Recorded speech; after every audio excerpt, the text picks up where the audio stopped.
Bila kita serabut, kita tertekan, kita rasa dunia ni sempit sangat, kita rasa dunia ni gelap dengan segala masalah yang kita lalui.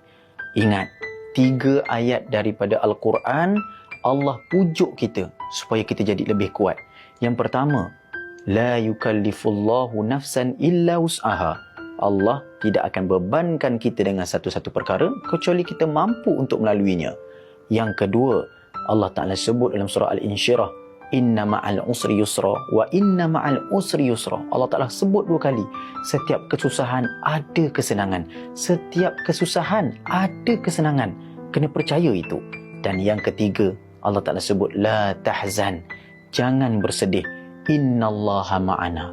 Allah bersama dengan kita. Sebab itu, kalau kita sedang melalui segala kesusahan, jangan bersedih terlalu lama. Cari Allah. Allah akan berikan hikmah pada setiap masalah yang kita lalui. Terus kuat, kerana dunia ini berharga, akhirat ini juga tersedia baik untuk kita semua.